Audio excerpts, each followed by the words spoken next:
नमस्कार, उत्तर प्रदेश एक्सप्रेस में आप सभी का बहुत स्वागत है। मैं हूं आपके साथ प्रियंका। बुलेटिन की शुरुआत बड़ी खबर के साथ जो कि लखनऊ से है। भाजपा ने लोकसभा चुनाव में पिछड़ों को साधने की कवायद तेज कर दी है। मिशन 80 का लक्ष्य पूरा करने के लिए पिछड़ों को साधने में भाजपा जुटी हुई है। तो दिसंबर में पिछड़ा वर्ग के जातिवार सम्मेलनों का होगा आयोजन। प्रयागराज में जनवरी में होगा पिछड़ों का महाकुंभ में प्रधानमंत्री नरेंद्र मोदी सहित भाजपा के दिग्गज नेता शामिल होंगे।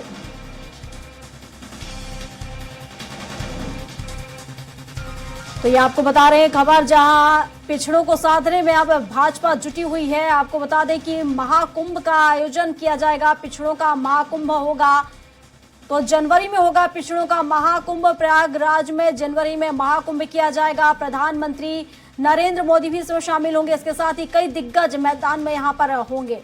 तो महाकुंभ के सम्मेलन में शामिल होंगे प्रधानमंत्री नरेंद्र मोदी। इसके साथ ही भाजपा के कई दिग्गज भी इसमें शामिल होंगे। पिछड़ों को साधने की कवायद भाजपा ने तेज कर दी है।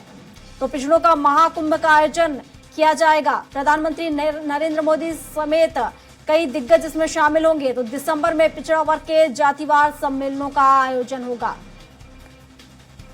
तो प्रयागराज में जनवरी में होगा पिछड़ों का महाकुंभ में प्रधानमंत्री नरेंद्र मोदी सहित भाजपा के दिग्गज शामिल होंगे। तो लखनऊ से खबर बता रहे, जहां पिछड़ों को साधने में भाजपा जुटी हुई है लगातार। अब जातिवार दिसंबर में पिछड़ा वर्ग का आयोजन किया जाएगा। तो बता दें कि दिसंबर में पिछड़ा वर्ग के जातिवार सम्मेलनों का यहां आयोजन होगा, जिसमें प्रधानमंत्री नरेंद्र मोदी समेत कई दिग्गज इसमें शामिल होंगे। तो महाकुंभ का आयोजन किया जा रहा है पिछड़ों को साधने के लिए भाजपा के द्वारा। तो पिछड़ों को साधने में भाजपा जुट चुकी है। और इस पर विस्तार से जानकारी के साथ पवन सिंह हमारे साथ लाइव जुड़ चुके हैं। पवन, मिशन 80 का लक्ष्य भाजपा ने रखा है और पिछड़ों को साधने में भाजपा जुट चुकी है, क्या कुछ अपडेट? देखिए प्रियंका, सबसे बड़ी बात है कि इस बार, इससे पहले भी प्रधानमंत्री नरेंद्र मोदी ने पिछड़ों को साधने की जो कवायद किया था, उसको इस बार पूरी तरह से जमीन पर उतारने की बात कर रहे हैं। और आपको बताया कि 2024 का जो पार्लियामेंट्री जो इलेक्शन है, उसको लेकर के उत्तर प्रदेश हमेशा से महती भूमिका निभाता है। उत्तर प्रदेश में 80 लोकसभा सीट है और पूरे देश का सबसे बड़ा राज्य है। इस बात को देखते हुए जो पिछड़ों को साधने की बात है और पिछड़ों को जोड़ने के लिए पूरी तरह से हर संभव प्रयास कर रहा है भाजपा।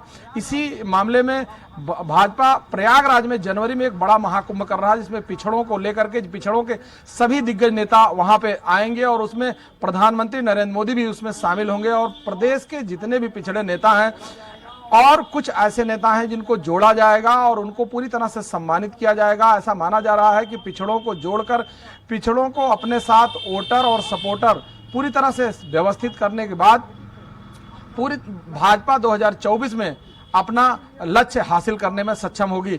इसके लिए पहले भी मंथन हुआ, अभी हो चुका है और अभी हाल में दिल्ली में शीर्ष लेवल पर सभी नेता आए थे। उसमें अन्य प्रदेशों के भी पिछड़े वर्ग के कई नेता शामिल किए गए थे, जिसपे लेकर के काफी जो है चर्चा हुई, जद्दोजहद हुआ। और उसका सबसे बड़ा जो प्लेटफॉर्म है उत्तर प्रदेश है। और उत्तर प्रदेश में प्रयागराज में जनवरी में एक बड़ा महाकुंभ का आयोजन किया जा रहा है, जिसमें सभी पिछड़े वर्ग के लोगों को जोड़ा जाएगा। और उसमें जो लोग इस पार्टी से बाहर हैं उनको जोड़ने के लिए तमाम संभव प्रयास किया जाएगा और उनको लेकर के इस महाकुंभ में शामिल किया जाएगा। जी बिल्कुल पवन, लेकिन हम देखें जिस तरीके से विधानसभा लोकसभा चुनाव नजदीक है, विधानसभा चुनाव की शुरुआत भी हो चुकी है छत्तीसगढ़ में, मिजोरम में, और जिस तरीके से हम देखें लोकसभा चुनाव भी नजदीक है और ऐसे में आदिवासी वर्ग की जो भूमिका है काफी अहम हो जाती है। और अगर हम यहाँ पर बात करें तो काफी बड़ा वोट बैंक है। क्या यही वजह है कि लोकसभा की तैयारी यहाँ पर की जा रही है? बिल्कुल प्रियंका, देखिए सबसे बड़ी बात है कि जो भी आप आदिवासी की बात कर रहे हैं या अति पिछड़े वर्ग के जो लोग हैं, उनके लिए प्रधानमंत्री और यहाँ उत्तर प्रदेश सरकार, पहले जब कोरोना काल हुआ था तो उस समय उन लोगों का जो अनाज देने की जो प्रक्रिया थी उसकी 2 गुना कर दिया गया था, जिसको निरंतर अभी भी कंटिन्यू किया गया है। 2022 के इलेक्शन के पहले ऐसा था कि ये कोरोना काल में उनको सपोर्टिंग के लिए दिया गया था कि उनको उनका जीवन जो है अस्त व्यस्त ना हो सके, उनका परिवार जीवन यापन कर सके, सुचारू रूप से जिंदगी चल सके, जिसको लेकर के 2022 का इलेक्शन देखते हुए उसको कंटिन्यू किया गया था।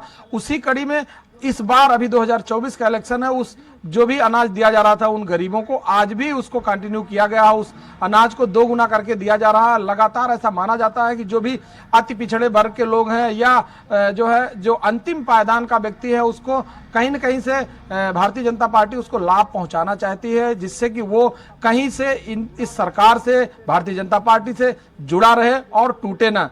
इसी सिस्टम को देखते हुए प्रदेश में ओबीसी का जो महाकुंभ हो रहा वो तो होगा ही, इसके अलावा भी जातिवार सम्मेलन करने की कवायद की गई है। शीर्ष नेतृत्व ने जब वहां पर बैठक हुई, उस बैठक में अन्य जातियों के लिए भी चर्चा हुई है, चाहे वो अति पिछड़ा हो या जो है आदिवासी संवर्ग से आता है, तो सभी को लिए इसमें व्यवस्था बनाई गई है। हर वर्ग के लोगों को उसमें साधने की व्यवस्था है। और सबसे बड़ी बात है कि अभी भी जो चर्चा हुई है, अन्य पार्टियों के जो भी नेता हैं उनको भारतीय जनता पार्टी के साथ जोड़ने के लिए हर संभव प्रयास किया जा रहा है। उत्तर प्रदेश में सबसे पहले जो भी विभिन्न पार्टियों में नेता हैं उनको जोड़ने के लिए बात की जा रही है। अभी भी ऐसा माना जा रहा है कि इस जनवरी के महाकुंभ के पहले कई ऐसे नेता हैं जिनको भारतीय जनता पार्टी अपने में शामिल करके उनको अपने साथ जोड़ेगी। प्रियंका, बिल्कुल, हालांकि देखने वाली होगी जनवरी में पिछड़ों का महाकुंभ होगा, किस तरह की रूपरेखा इसको लेकर बनेगी। फिलहाल शुक्रिया पवन आपका तमाम जानकारियों के लिए। तो ये आपको बता रहे थे जहां बीजेपी पिछड़ों को साधने की कवायद में है, और बता दें कि यहां पर महाकुंभ होगा जनवरी में, जिसको लेकर तैयारियां अभी से शुरू हो चुकी हैं। आगे